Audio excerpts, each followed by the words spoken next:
Kali ini Al-Khwarizmi, kita akan mengupas arsitek tuntas kisah aljabar dan seorang fondasi cendekiawan algoritma dari abad dunia. ke-9 yang tanpa kita sadari menulis aturan-aturan yang sampai sekarang masih kita pakai setiap hari di ponsel kita. Pernah nggak sih Anda bertanya-tanya, apa sebetulnya kekuatan di balik layar yang bikin feed media sosial Anda kayak bisa baca pikiran? Atau saat Anda mencari sesuatu di internet, kok hasilnya bisa pas banget ya? Nah, kita mulai dari situ.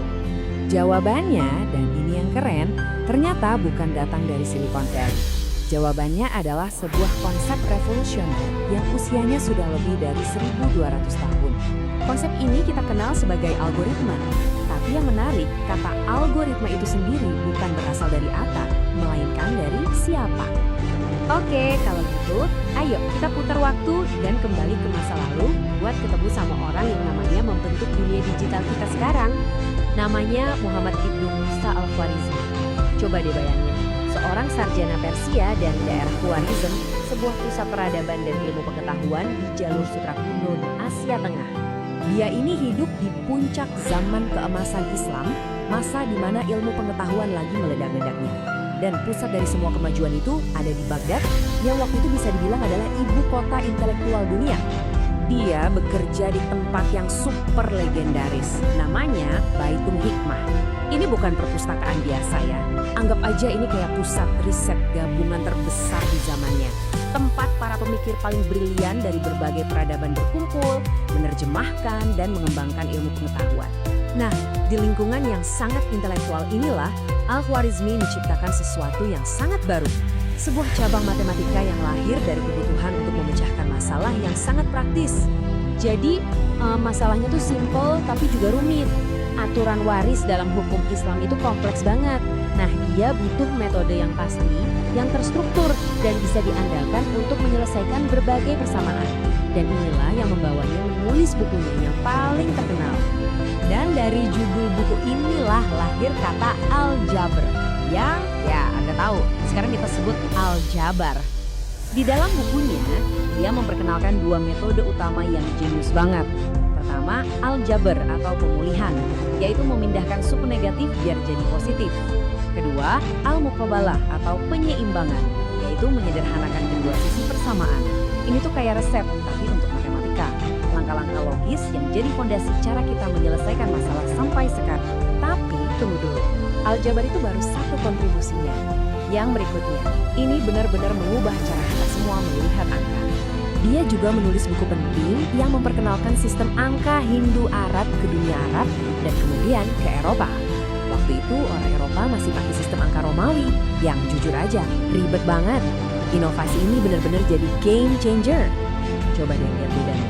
Anda disuruh ngaliin MMD CXXVV pakai CXXI. Pusing kan? Nah, dengan sistem baru ini perhitungan jadi jauh lebih gampang dan efisien. Kunci keajaibannya ada dua. Pertama, konsep angka 0 sebagai penanda, dan kedua, sistem nilai tempat. Artinya, posisi sebuah angka menentukan nilainya. Angka 5 di 507 artinya 500, tapi di 75 artinya cuma 5. Ini lompatan pemikiran yang luar biasa besar pada masanya. Dan disinilah namanya diabadikan. Waktu bukunya diterjemahkan ke bahasa Latin, namanya dilatinikan, jadi algoritmi. Nah, nama algoritmi ini jadi identik dengan cara berhitung yang baru ini.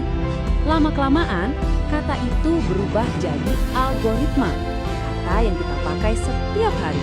Tapi, Al-Khwarizmi bukan cuma jago matematika loh, dia itu seorang polimet sejati.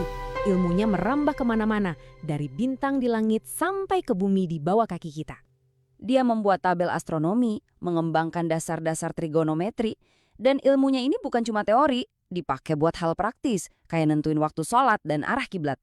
Dia juga menulis buku geografi dan memperbaiki peta dunia yang ada dengan data yang jauh lebih akurat. Intinya, dia nggak cuma nerima ilmu lama, tapi dia uji, dia perbaiki, dan dia kembangkan. Oke, pertanyaannya sekarang, gimana ceritanya ide-ide dari Baghdad abad ke-9 ini bisa nyampe ke smartphone di kantong Anda sekarang? Perjalanannya panjang, butuh ratusan tahun. Pertama, buku-bukunya diterjemahkan ke bahasa Latin, menyebar ke seluruh Eropa. Ide-idenya ikut menyulut api Renaissance, jadi mata kuliah wajib di universitas. Sampai akhirnya, di abad ke-20, logikanya yang runut, langkah demi langkah, itu jadi cetak biru untuk ilmu komputer. Jadi ini penting banget ya, ini bukan cuma cerita sejarah kuno. Ide-ide yang dia cetuskan lebih dari 1000 tahun lalu itu, bisa dibilang, adalah software tak kasat mata yang menjalankan peradaban modern kita. Jejaknya tuh ada di mana-mana. Tiap kali Anda pakai kalkulator, ngetik angka 0, buka peta di ponsel, atau bahkan pas lagi iseng scrolling media sosial, Anda sebetulnya sedang berinteraksi dengan warisan yang dimulai oleh satu pemikir brilian di Baitul Hikmah. Ini jadi bikin kita mikir ya, kira-kira ada berapa banyak lagi ide-ide jenius dari masa lalu yang sebenarnya tersembunyi di sekitar kita, yang tanpa kita sadari jadi penopang dunia kita sekarang.